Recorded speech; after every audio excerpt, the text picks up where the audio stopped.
they had changed more the last 1.5 year than the previous 100 years. 100 years. You see, this is only with the 8 pieces. Oh, 8 feathers. 8 feathers, yes. And this is waste. So this is actually kind of waste feathers we are using. The shuttlecock business was a circular economy. So it was a recycling industry where feathers are byproducts of birds that they have been reared for food, and you're helping that farmers by buying off feathers, giving them more income.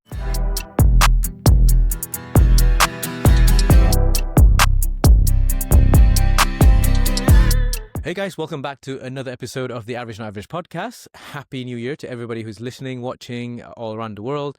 And today we have a true shuttle expert as well as someone who has history with Viktor Axelsen.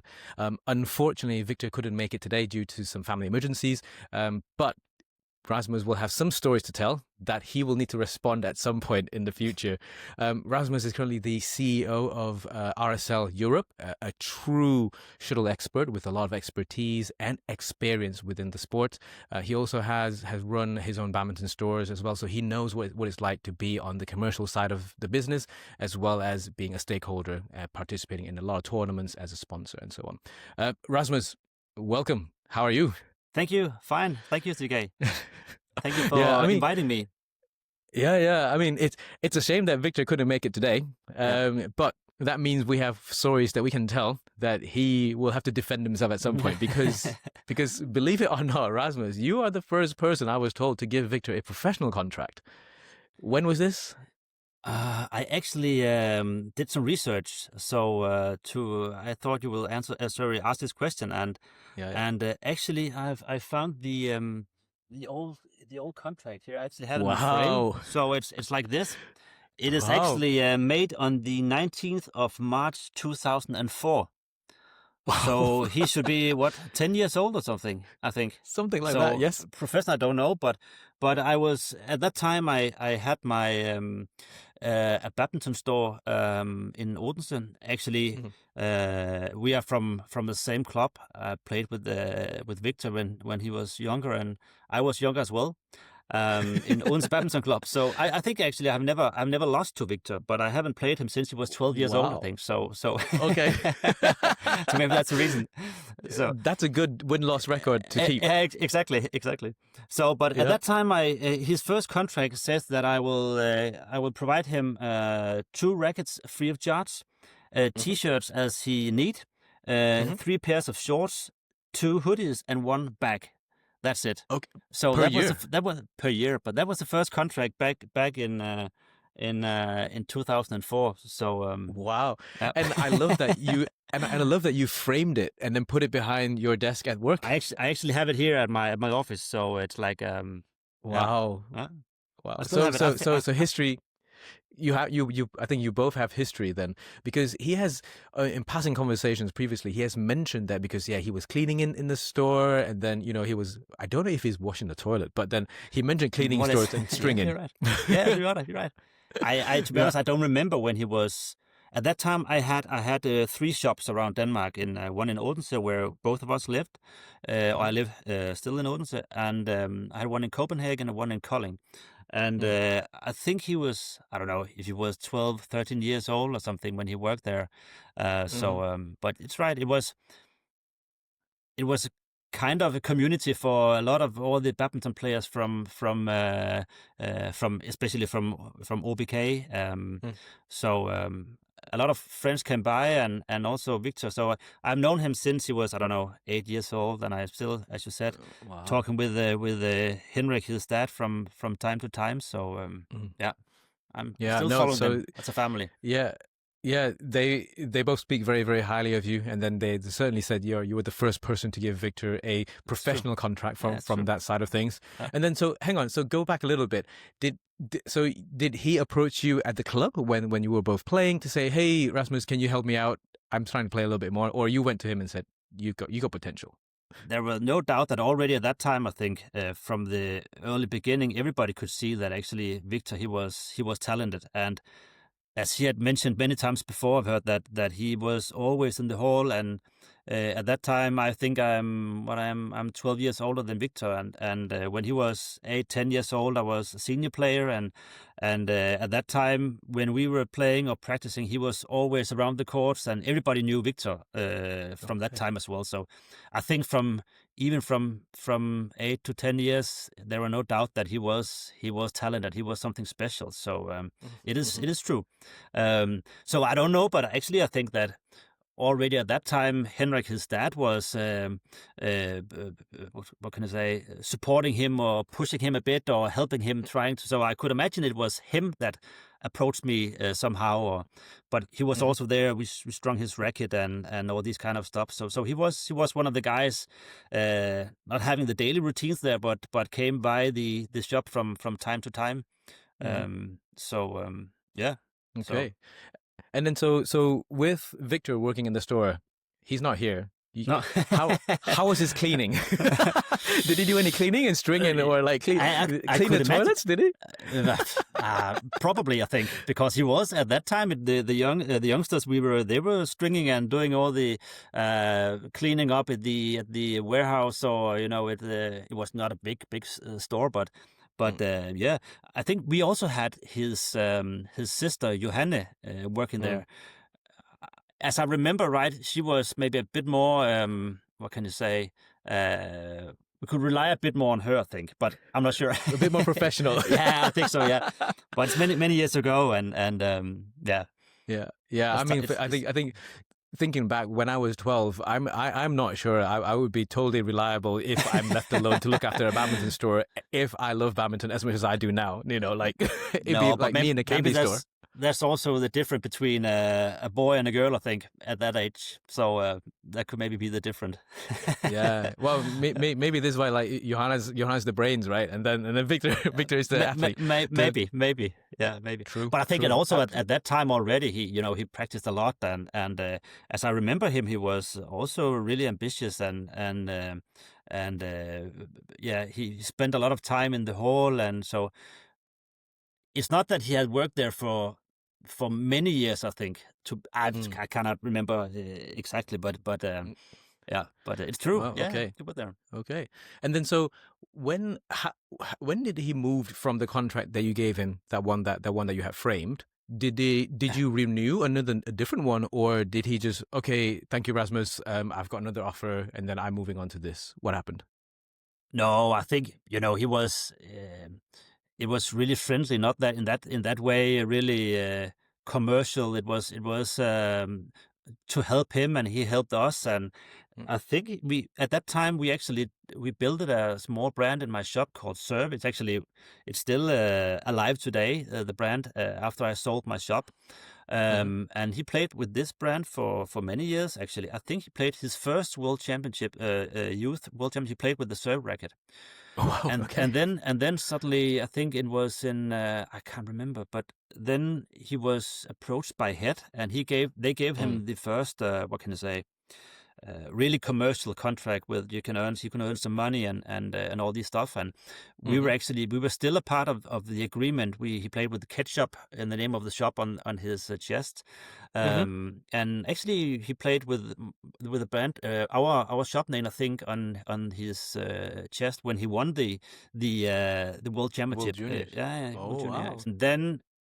And then I think quite after he moved to Copenhagen, I think, and when he moved to Copenhagen, it was a different story, and then it's more or less stopped. So it was not that he was canceling the contract or saying like this. So it was more like then it was obviously that he should natural progression. Yeah, exactly. He should move on. So no bad feelings at all at that time either. I mean, because on my notes here, I have a line down. Was it hard letting him go? Like, because obviously. No.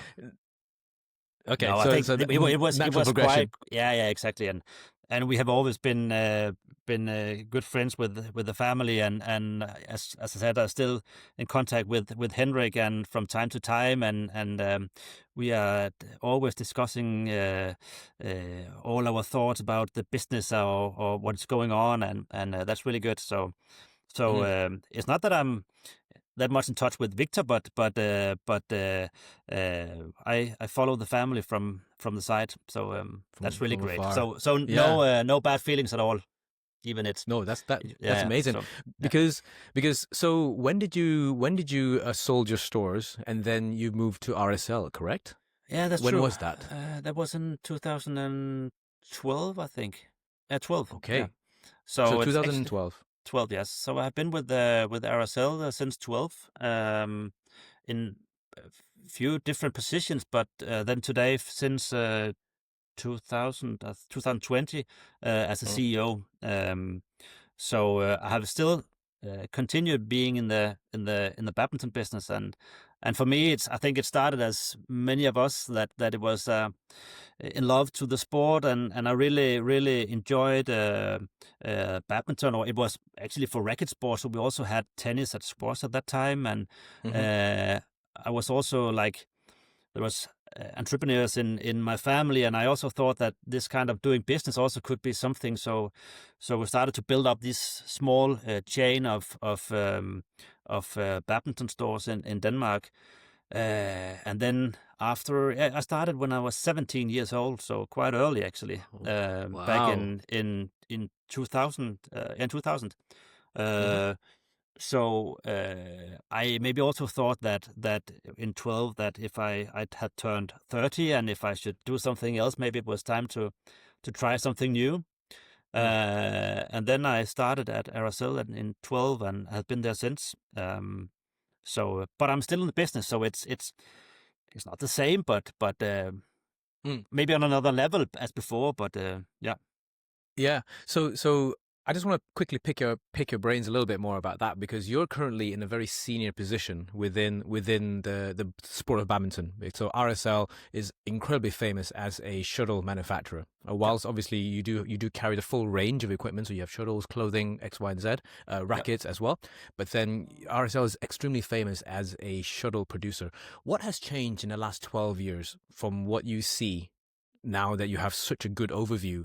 Like China, Asia, Europe, North America. What has changed from your perspective? How is the game played now?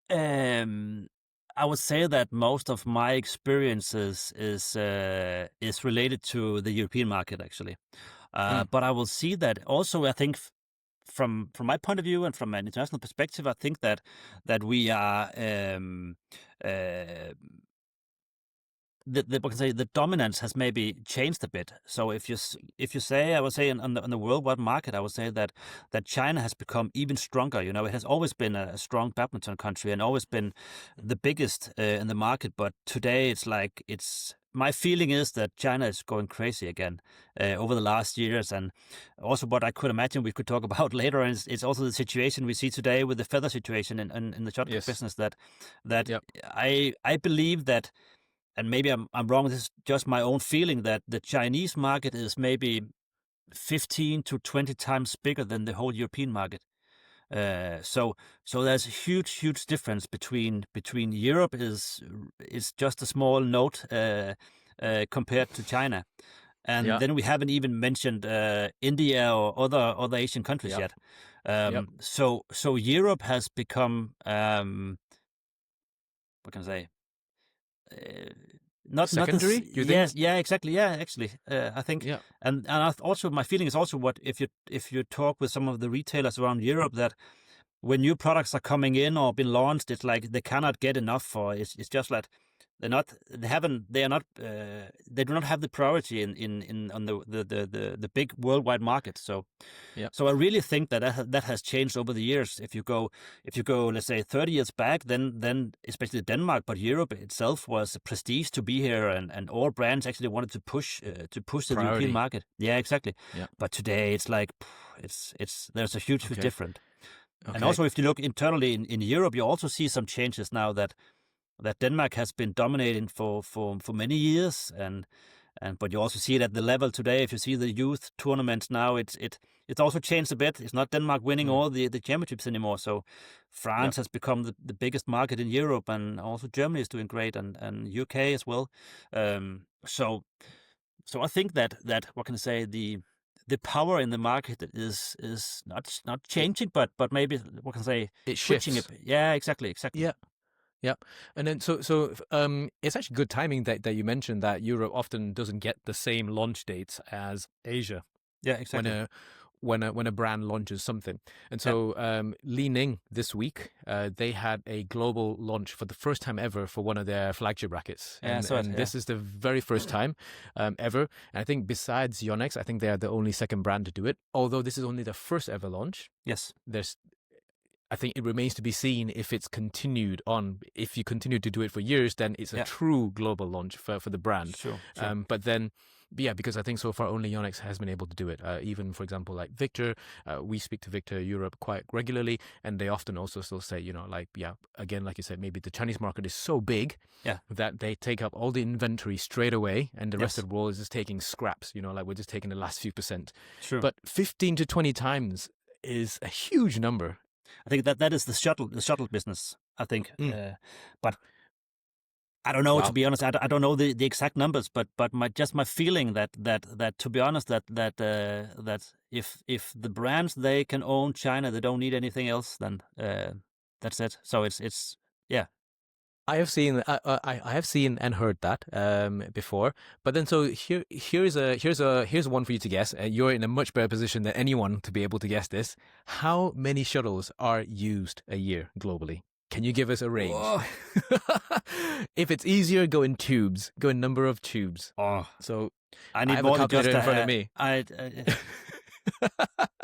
I have a calculator in front of me. Okay, let's say it could be billions. More than a few billion tubes a year. Not tubes. Shuttles. No, 2 seconds. It's like, okay, let's see. Now I need my calculator. No, it's more, less. If I say 2 billion, I don't know. 2 billion shuttles a year. Okay, so 2 billion shuttles a year equals just under 200 million tubes a year. So okay. 200 million tubes a year. It doesn't sound that much.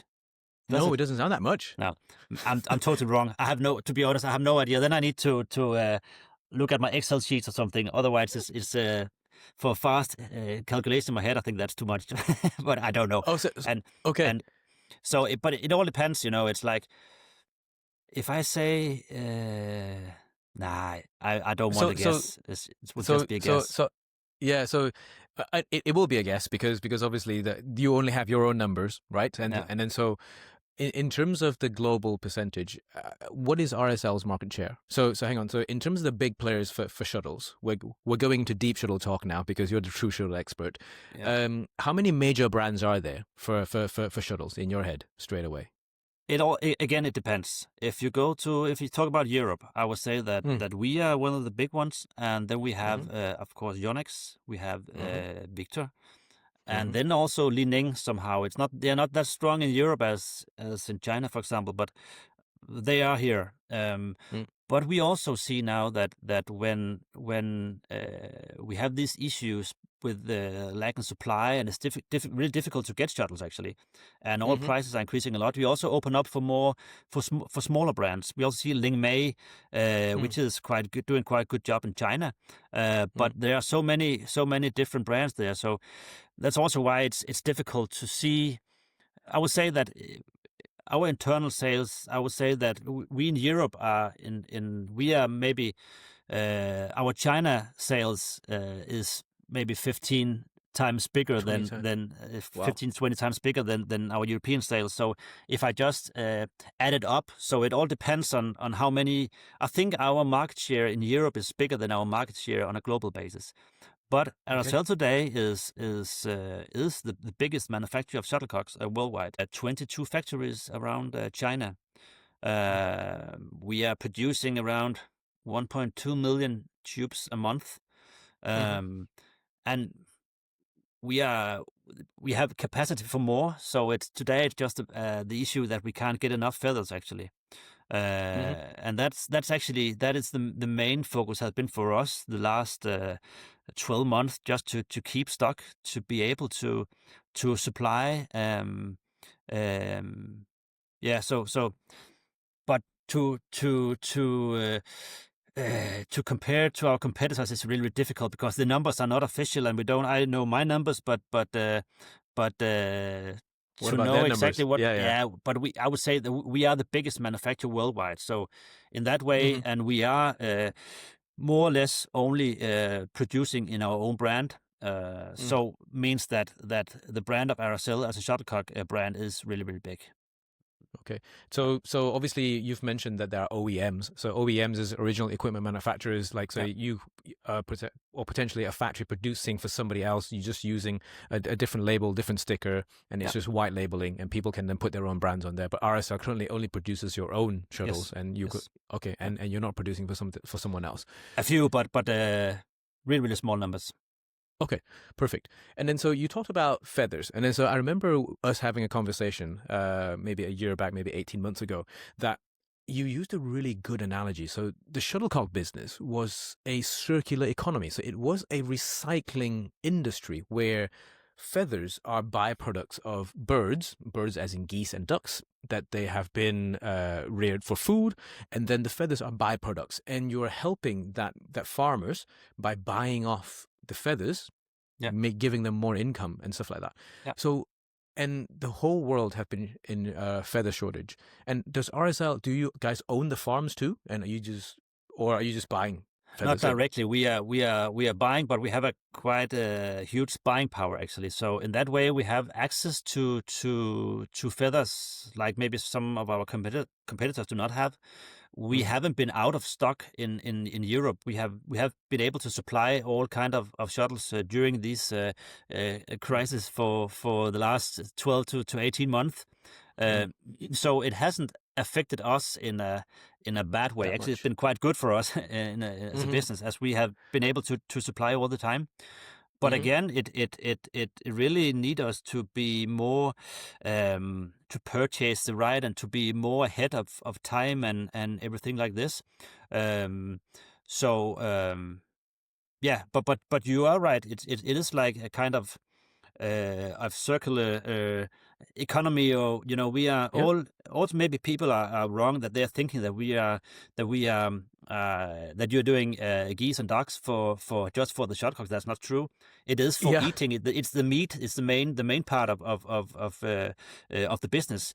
We are normally saying that around 80% of the cost for all the income from when the farmers are doing the geese and ducks is for the meat.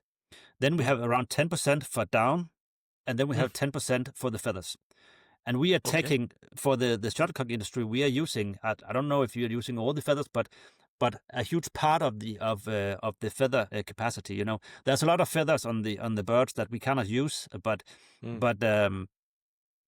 that also changed a bit how you use it, because we need to think of other ways of doing shuttlecocks in the future.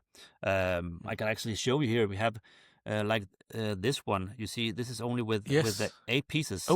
8 feathers. 8 feathers, yes. Yeah, and that's half. That's half. Yeah, it's half. But it's also that if you have, normally you need to have a millimeter on the tip of the shuttle, and if you actually you can see that this is if you have the full length of a feather, they are like this. This is the first part, and this is waist. So this is actually kind of waist feathers we are using, and we are only using 8 feathers to have more or less the same weight as a normal 16 feather shuttlecock. So. Wow. And the upside for this one is that you have thicker feathers, so actually it's really, really durable. The bad thing is if one feather is breaking, the balance is really, really, really not that good. Off. Yeah, exactly. Yep. So it's not like for a high end. It's not comparable to like our high end shuttle classic. It's more like for the entry level or club hobby Casual players. Yeah, exactly. But it could be a good alternative for like a nylon shuttle or.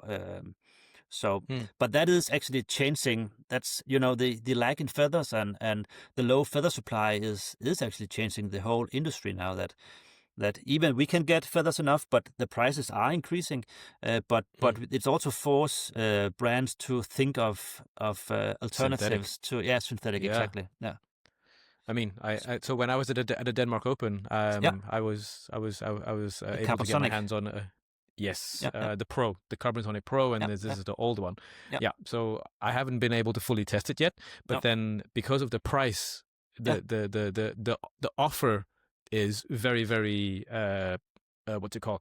It's a powerful one because compared to like your top end shuttles, they are significantly more affordable. And to the casual player, as long as because if the price is double, as long as the performance is not 50% of what they were playing with, they can accept it.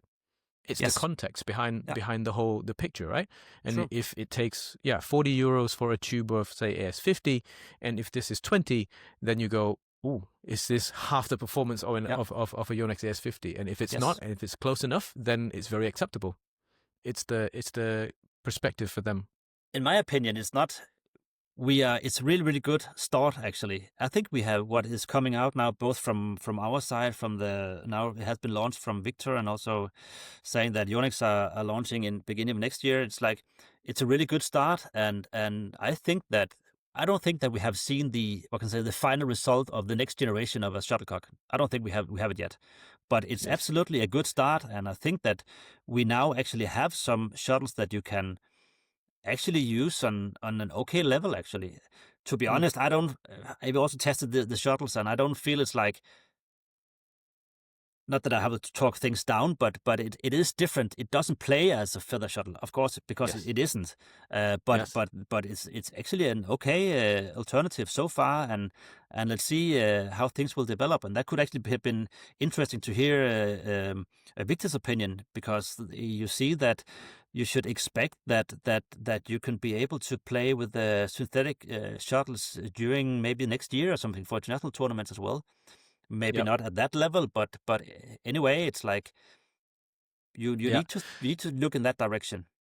The Carbosonic Pros have been approved for elite level under 15 and under 17s in Asian juniors, so they are going to be played there. I know that. And obviously the Yonex ones are also like you said, in January there will be more things happening there, which is very, very cool. So what about yours? When can we see and hear a little bit more about yours as well? During next year, I would say. Okay. Because again, we are from, of course, we are working also on alternative that includes actually real feathers somehow. But we are also working on the full synthetic. But it's really, really difficult to see what is the future, and what actually what would be the background for doing the decisions from the consumer's point of view. It's not. Then we can also take the discussion about sustainability. What is sustainability actually? That would be the next thing. I was going to move into that one. Yeah, exactly. Yep. So there's really a lot of aspects of talking about the future shuttlecock, actually, because and also a lot of the reasons why we are in the situation we're today is also just because of some political decisions in China, actually, that they have decided to. A part of it is that they have decided to not to force people not to import meat or any kind of food from outside China. They want to support the local production, and that means that actually they have supported the pig production. Means that the pig meat has decreased in price, so now it's cheaper to eat pigs than eat ducks or geese, and in that way, people have turned into eating pigs, and then we have less feathers available because we're not producing that much geese and ducks. So what other changes do we see, actually?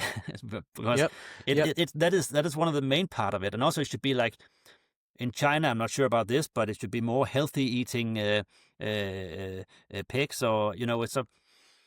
So it's also maybe a kind of a trend somehow that is made by some political decisions, or that moving the full market. The whole industry, actually.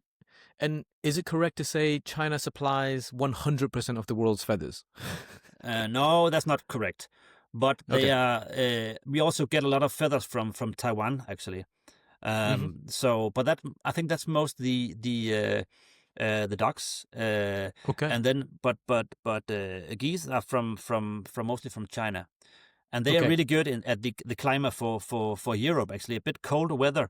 A goose feather shuttle are more durable or more flexible, or it's better for the colder environment. So, so in that way, for us, for Europe, it affects us a lot. Actually, what happened in China. Okay, so.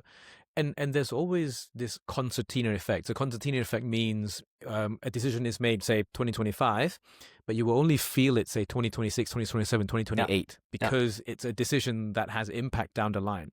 And so this one really just sums up what you mentioned earlier on, I think, because online we hear people saying, okay, geese and ducks are actually reared just for the feathers because how expensive shuttles are, which is not true, because you said 10% of that, 10% of a farmer's income only comes from the feather.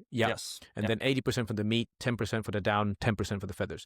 And so, say a tube of shuttles, say 40 euros or $40, whatever, how much of it, the cost is, where are the ratios? So I'm aware that this is putting you into some difficult situations in terms of numbers, but then just give us a range. So for example, like shipping has to be 50%, no? Like packaging and shipping, transport, no? No, not 50%. I would say the main cost is still the feathers. Actually, it's the feather is the main cost. So it's also, I think, that's the reason why it's so sensitive. So when the feather prices are increasing, we are seeing it not right away, but 6 months later. But an example is that I was visiting one of our factories back in 2017. I think I was there in one of our factories in Guangzhou. And at that time, I think at the first floor, there were maybe 300 people sitting, just putting all the feather parts in the cock base. Then I came there in 2020, just before COVID. Actually, that means 3 years later. And at that time, there were only 2 people working there. The rest was just machines. Okay. So so the automation has also been really, really changed a lot in the production setup. I'm not sure if the years are correct, but I think it in end of just before 2020, actually, for us at least. I think the one of the issues is also today that the capacity in the different factories has also increased a lot due to the fact that the automation has made it happen. So possible. Exactly possible. So I would say the main cost of a shuttlecock is still the feather pieces, the 16 feather pieces. Yes, it is. Then of course shipping is a bit back again. It was gone crazy during COVID and the years just after. There are some packaging, there's some shipping, there's a bit of marketing and all these kind of stuff, but still the main part is, and also product development, but the main part is still the raw feathers. What about the cork? Cork is also a natural product, isn't it? Yes. So, and that also is, I'm assuming Portugal is one of the biggest supplier for corks, and you're fighting with the wine and alcoholic beverage industry to try and secure corks. Yeah. And obviously RSL, I'm aware you guys use a very innovative production method to actually maximize your use of natural cork, and which is why the ability to have such tight tolerances and making sure that the quality you supply for each grade is very consistent. Cork, in terms of feathers and cork, which one's more expensive? I still believe that the feather part is because it's more expensive, and cork is not. Of course, it's a really, really important part of the shuttlecock, but it's not something that we are. That's not the discussion. Actually, it's like I've seen you made a review once with a lot of different kind of shuttles, and also looking at the cork base, and for natural cork makes the best feeling actually, but it's also about the density and what's really, really important is that you have exactly the same weight all the time of the cork base to have the right balance in the shuttle. So we are using for our, let's say our classic, we are using a 3-piece cork base. So we have 2 pieces of natural cork in the bottom and at the top, but in between we are having a layer of synthetic, because then we can actually adjust the weight all the time to be able to have exactly the same grams on the cork base. So but there, as you also showed in your review, that actually no brands are doing it exactly the same way. So there are different ways, which is very which is very surprising to me because that means everybody's actually achieving a high level of production output by using very different methods of production, which was very cool to see. I was actually quite surprised because I was thinking there must be everybody converging on a much better way, or like a consistently much better way, and then so it was a good learning lesson from my side. And I think one thing that you really touched on that's very important, but I think people sometimes don't really understand the word balance. You use the word balance a lot. So obviously I have two. I mean, I always have shuttles on my desk for some reason. The word balance I found when I'm testing is the main difference between a nylon and a feather shuttle is how they turn when you hit them. And not meaning during power shots or hit like jumping smashes or clears. It's actually when, say, someone just throw a shuttle to you and you're blocking it or slicing downwards or chopping down a little bit across the net, or smash blocks. Those are really when you need a really good balanced shuttle. And compared to a nylon shuttle, you block it, it doesn't turn. It floats and it drags, whereas a very finely balanced shuttle turns properly, and you can control that really well. And I think high-level players can actually understand this. When the shuttle goes across the net, they start slicing again just to make sure you get the shuttle below the tape when it comes across. And this ability to turn is so fine, and everything is in this cork thing. Everything is in this cork. So it's really, really important. Incredibly important, and I think people underestimate how difficult it is to actually produce something that is well balanced, turns naturally, and reactive. You can have a very dense cork, but it is not reactive. You hit it and just like a bullet and goes. It's not natural. Whereas you guys, like the high level ones, it's really, really good. And so I think people underestimate how difficult it is to make those. Also because when you are taking out 12 shuttles out of a tube, it actually looks more or less the same, even though it's a low or high, and you cannot actually see the difference. But that's also one of the things when we are talking about alternatives like the synthetic shuttles, and that is actually maybe the biggest issue for the moment, also for our 8-piece feather. It is actually how it turns, especially at the net. And you also seen some of the first generations is that when you're doing like a lob, or when it comes to the back, and instead of having a curve like this, then it just go up and then it drop. So the feeling is different.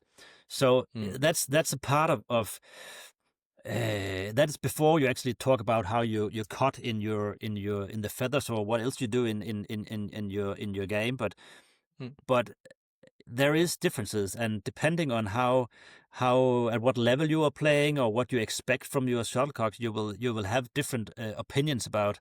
Of course, you will have a different opinion about a real feather shuttle, but also from brand to brand, but also for the new generation of shuttlecocks. But again, in the end, it's really, really, really interesting actually what will happen, because nothing has actually changed. We had a picture in some of our promotions from where we have in one of our factories. We have a small museum of shuttlecocks. So going back to 1890 or something, the first one, it's actually looked more or less the same today as it did more than 100 years ago.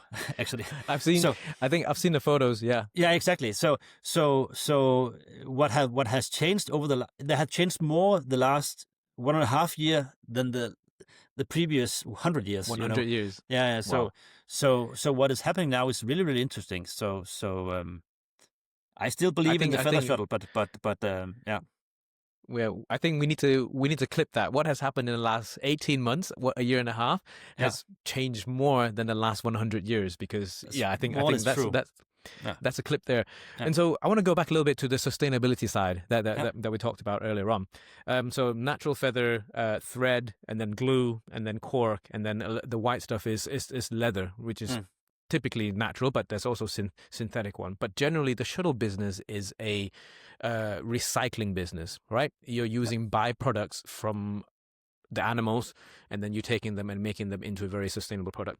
And so going on to the synthetic, the plastic which is not recyclable. Well, not really environmentally friendly, I guess, from that perspective, if we are strict on it. And then you have these synthetic ones, which are foam and then also carbon fiber. Carbon fiber is incredibly difficult to even try and recycle.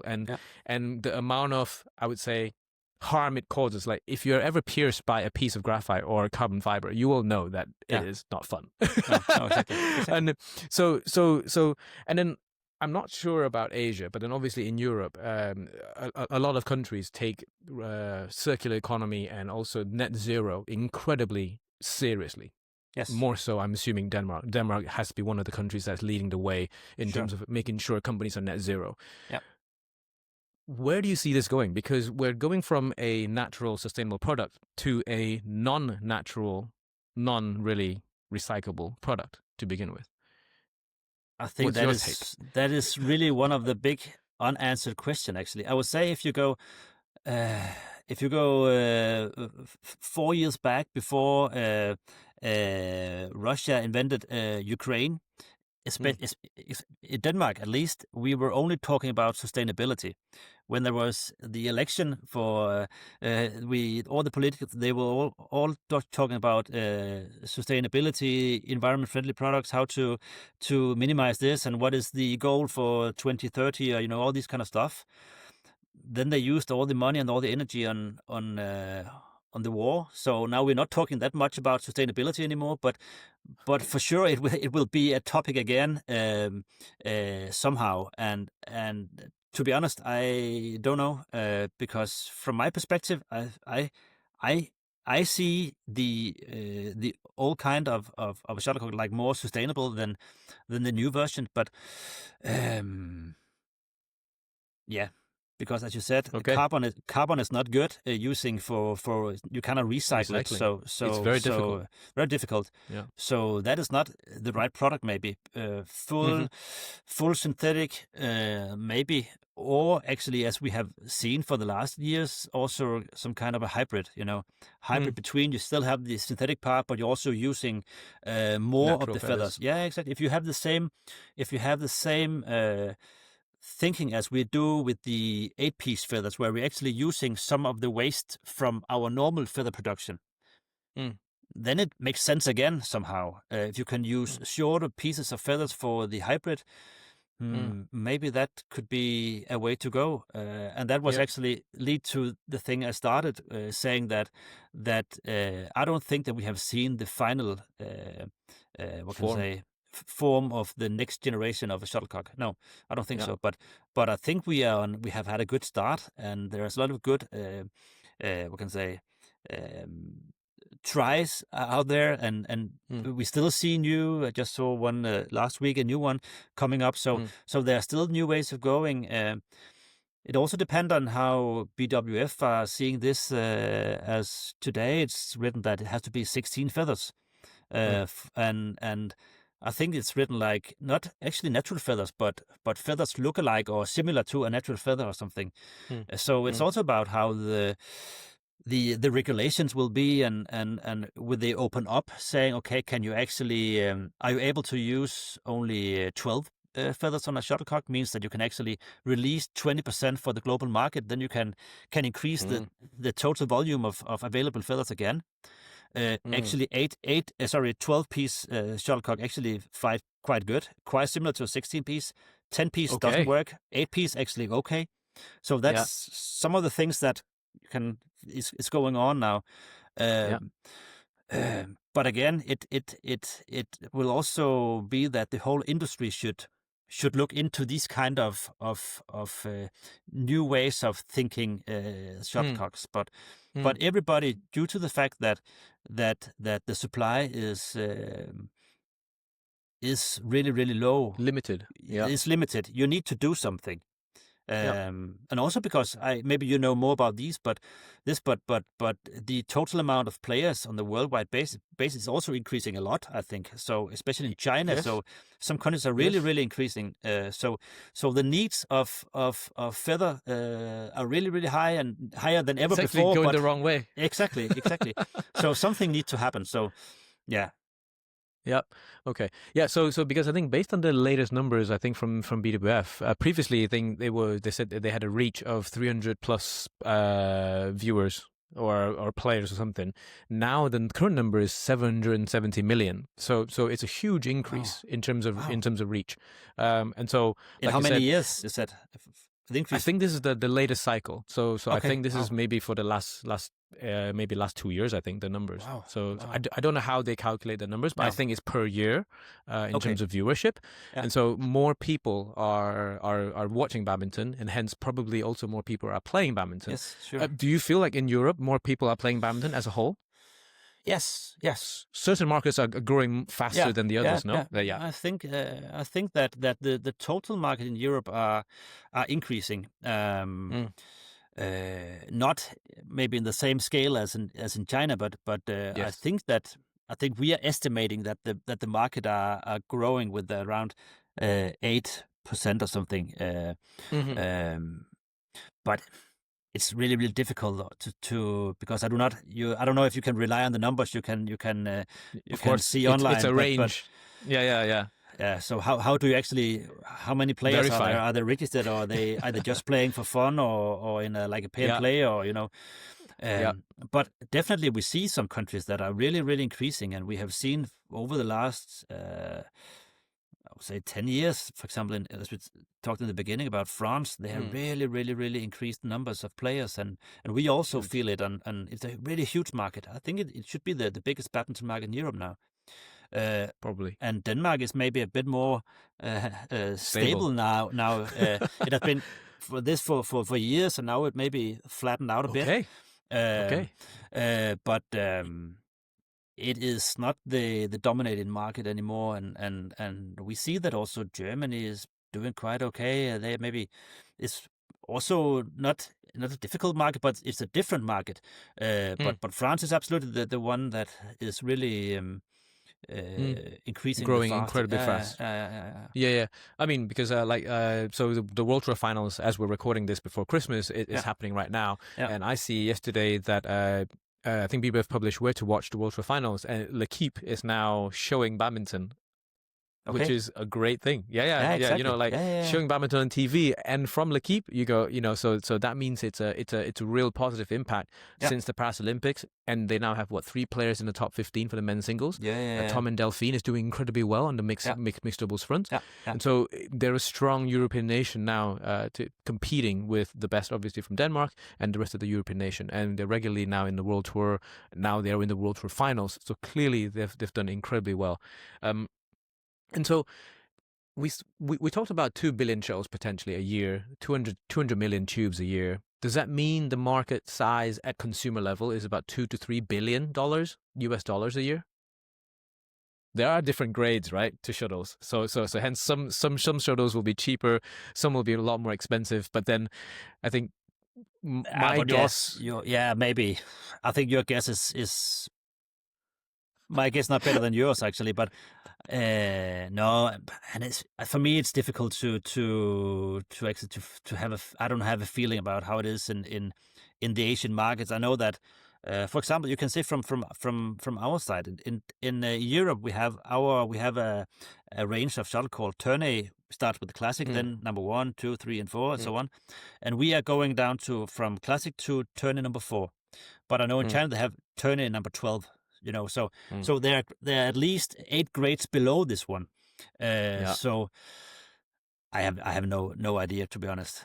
And I think people also underestimate how specific each market is, because I think you touched about, say, Germany earlier on. You said that it's not a difficult market. I think people underestimate what that means, because a difficult market means that I think they prefer a certain type of shuttle.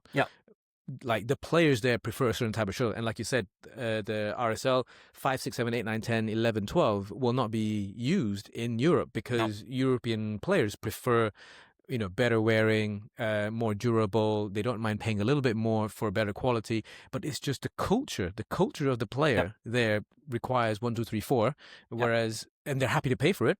Whereas in Asia, because potentially per capita income is slightly lower traditionally, they're okay with starter ones, and so hence the way I think about it would be, I think people maybe should stop looking at it as everybody needs to play the same ones as the professionals, as the elites. Because currently, I think with the scoring system, we have the 3x15 going on, right? And I see a lot of people at amateur level go 3x15 is absolutely crap. It is going to ruin the game. It's already so short. It's going to get shorter. I think the amateur game should say 321. No issues. Amateur game staying 321. Let the elites, let the World Tour players go to 3x15. And then you play 3-21, so you can enjoy your game longer. We also still see people staying with the 15-point system, the old school one, the one with the serve, so they can stay on court longer. And that's okay too. Do you remember this game? Yes, of course. Of course. I go back to Malaysia. Is it? I think 2003, yeah? 3, okay. Okay, so it's I think it was. Yeah. I go back to Malaysia, and there are uncles and aunties in the halls that will only ever play the 15-point. They will not go to the 21. And so we go, like, okay, you either in or out. I was like, okay, I'm in, you know? Yeah, exactly. We play. Yeah. Okay. And so for the shuttles, I think it's the same concept as well. If the world is really running short on shuttles, and like you said, if 12 saves you 25%, opens up 25% of the feather stock globally, and if it flies well enough, very, very close enough to a premium elite one, you save money, you save costs, more people get to play. I think that's a win-win-win. I think people should really consider that. I mean, I cannot wait to test a 12 feather and an 8 feather, because now that you showed me it, I'll send you a tube. I'm going to name drop. I'm going to name drop because Wei from Central also showed me that the 8 one before, but he's like, I only have a sample here. I was like, well, I would love to test one, because why not? Because and so send you one right really away important. so you can test it before Christmas. Sure. No, but you're right. But I also think there is another, as with many other kind of products, it is also that if you purchase a more expensive shuttle, because durability is still the biggest thing, as you can the easiest way to save money over time. So I still believe that. Especially here in Europe, where we have a bit colder weather, and I still believe that buying a decent kind or quality of shuttle actually makes sense, because due to the durability, and the durability is better on the more expensive shuttles. Then you will save money over time. You will also have a better feeling, or what can I say? It will be more. Your game would be much better. You know, it's true. You don't have to change all the time, and then it breaks in the middle of a smash or whatever. So I think durability is actually the key word when you're talking about shuttle. Then they can have different expectations. What is durability? That is, when is it durable? When is it durable enough, or is it too durable? So, but you are totally right that if, when I say different or difficult, it means that there are different, not say habits, or needs. It's like the needs or way of thinking, quality. In Denmark, you want to have the best quality, the best service, but you don't want to pay anything. So that's an issue. but maybe it's the same everywhere. But we see differences in how they are. Our best selling shuttle in France. We are not selling no percentage in Denmark, for example. And Denmark and Norway, Sweden, Finland is more or less the same. So, and more south you go a bit lower in grades. That's but how they run is. Volumes. But they do volumes. True, they do absolute volumes. So again, it's that graph, isn't it? It's that graph where you have to converge somewhere in the middle. Yes. Somewhere. Yeah. And then I think this is incredibly interesting, because you talked about where is the limit and where's the balance point for people acceptable. Because a few months ago, so our club, we had a league match, and our club ran out of the normal shuttles that we use. And so the normal shuttles that we use, we unfortunately don't use RSL, but it's not my decision in the club. We need to change that. And well, the league have rules about which shuttles that are acceptable, right? So we just need to get them in there. And so we ran out of the shuttles that we normally use for the league matches, and then we used 2 grades lower. The match was, to me, it went to complete poo, because people can't control the shuttle like they used to now. Yeah. Like you block, you can't turn the shuttle easily. Yeah. You push it a little bit, it just goes out, and like you cut it, it's not turning, and the quality of the game just literally goes down. And I remember we had one match where we went through 7 shuttles per match. Yeah. 3 games, you go through 7 shuttles. Whoa. That's too much. No, but that's way too much. Another word in this, in the way you are feeling a shuttle during a match is also stability. You know, how stable is it when it flies? Because, and there also, if you're in Denmark, you are used to play also at practice with the new shuttles, and we need to change that also now, because that's also a way of saving money, as today it has increased so much over the last years. So, but stability in the flight, or stability in how you feel the shuttle, you can actually, just when you make a short serve, you actually, just the feeling you have in your fingertips, it's like, it's also completely different. And that's also one of the things people are saying when they are testing synthetic shuttles, or either the 8-piece here, that it's thicker. So the feeling in the fingertips is different, and that's also an observation you are doing when you are testing new kind of shuttles. But again, I think that the whole market situation today, where we have this really low supply, actually force people to think in a different way, or also the consumer to try something new, because they also now feel it on their body that, okay, do I really need now? I need to pay the double of what I did last year, for example, for the same product, and everything becomes more and more expensive, and it's like, but it's tough. It is tough. But when now we talk so much about the alternatives to the natural shuttlecock, but I still believe that we will not get rid of the shuttles in the next many years. So I still think that a real feather shuttle still have its we can say it. It will still continue being the best way of having your shuttlecock to play with, for sure. It could be interesting to ask Viktor if what is his feeling, if he really feel that, okay, what is the future? Because they will be forced to try something new, but in the end, I can't see that none of the alternatives to a real feather shuttle is better to play with than it's good enough at this moment, right? Maybe it's good enough, and it's cheaper, and it's maybe more durable, but it's not better. Not better. Oh. In my opinion. That's a real key term. That's a real key term as well. Yeah. Because I think previously, me and Viktor, we talked about it, and he said he tested the more first generations of something like this. Yeah. And he's like, we just hit it. And I think he was testing with like Lee Chong-wei. This was him. And he just went, he smashes it, and it's like, you just cannot see it. It's like a bullet. You could be injured. Yeah. And so because it's not as good then. But then I think now, like you said, it's very interesting. And as a consumer, I am excited by something like this. We want all the big brands like you guys to try and compete and push the best product out. Sure. And so we can then, as consumers and as badminton players, can continue to play the game that we like. I think adjustments have to be made. Expectations have to be adjusted too. Yeah, sure. But I think we can still continue enjoying the game. But how would it also affect the game itself at a level for Viktor? It would be completely different. It can be, do you need to be more attacking, or do it? It's like, so it can change the game significantly. So it will be completely. Yeah. So that'd be interesting to follow.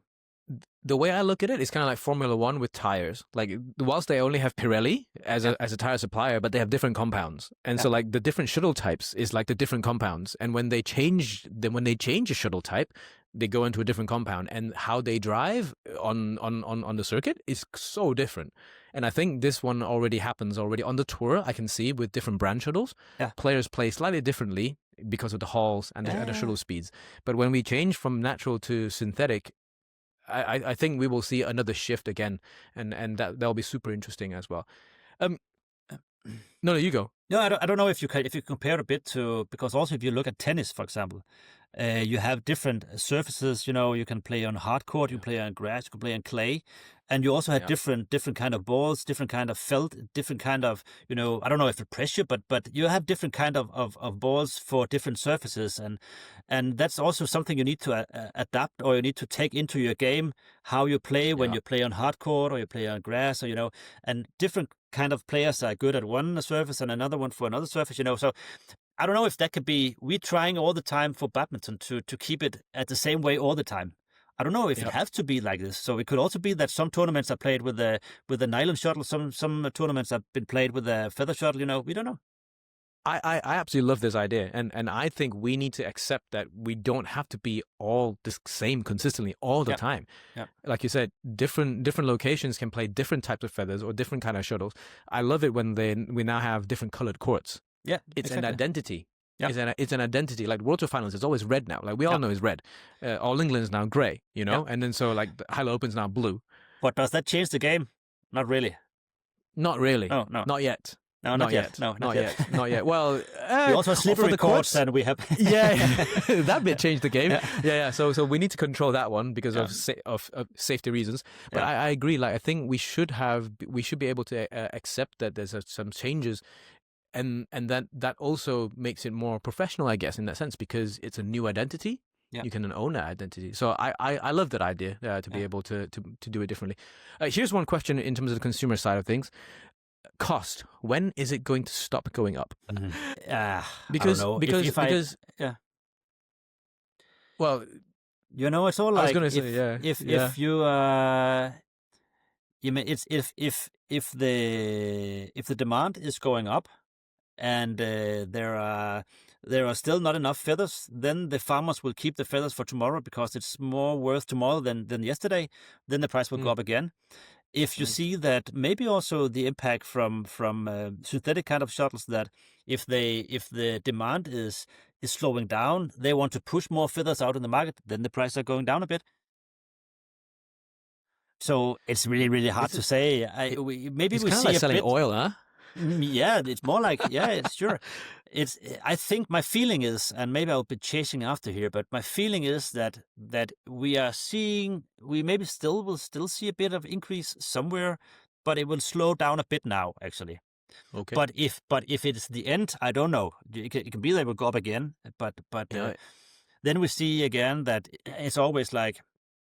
Now, when we are, the production is slowing down in China now due to Chinese New Year in February.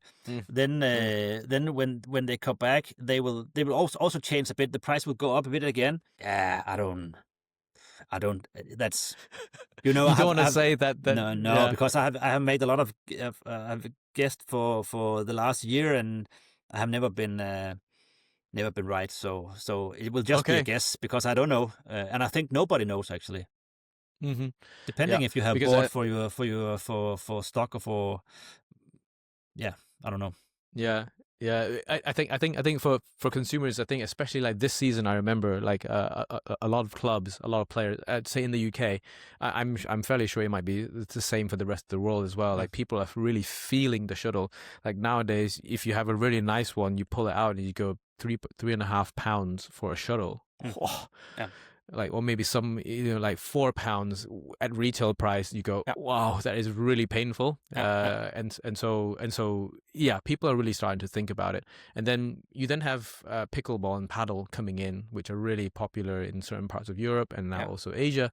Yeah, that is also influencing a lot of some of the players moving away from badminton. But then it's good to see the numbers going up from badminton side. Yeah, and this discussion has also been going on for the last couple of years. What will the impact been from in the beginning, maybe first from paddle, and then now from pickleball, which is maybe the next racket sport coming into Europe. Often I think that if people has claimed paddle to be the reason why they are decreasing or not increasing, it could also just be an excuse of not doing your job good enough, because I think it's more about how people are in the clubs, what they are expecting now. We expect a lot more. From if we pay something, what do I get out of it? Otherwise they will be more independent. Say, okay, I want to play when I have the time with the guys I want to play with. I don't want to be I don't want to have a fixed time a week where I can play with somebody I don't know. It's like so all the time I have away from my family or from my work, I want to spend it with most quality possible.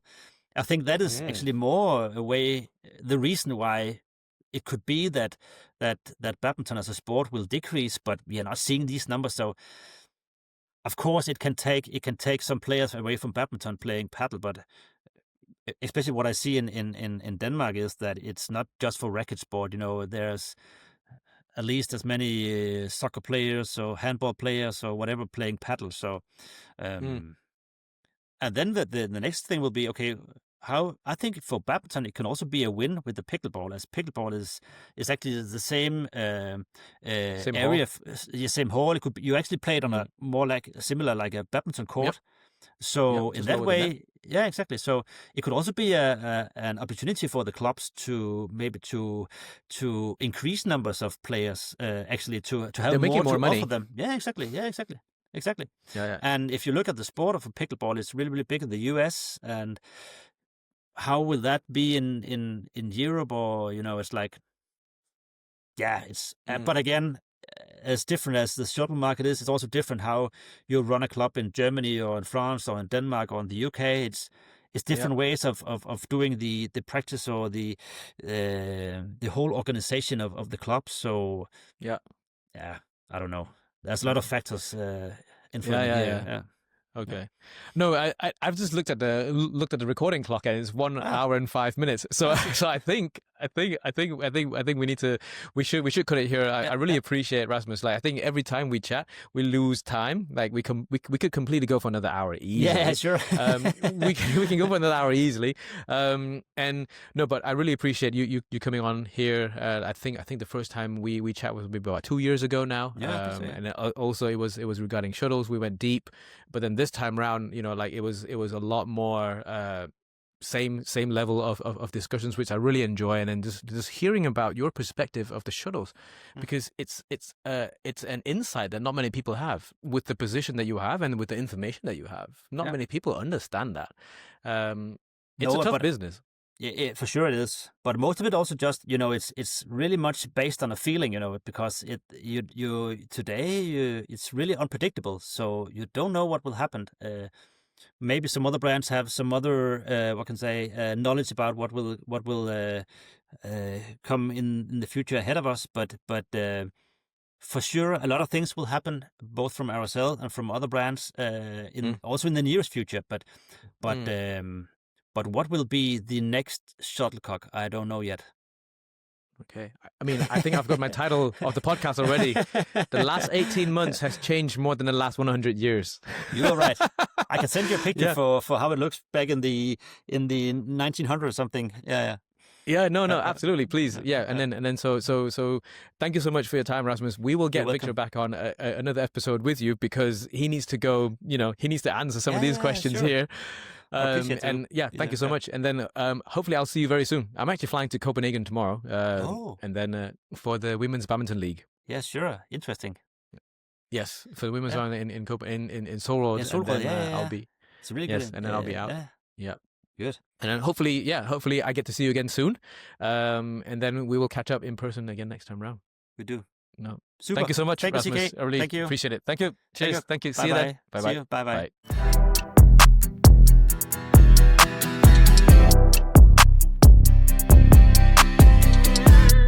Rasmus, you are the first person I was told to give Viktor a professional contract. When was this? I actually did some research, and actually I found the old contract here. I actually had it on frame. So it's like this.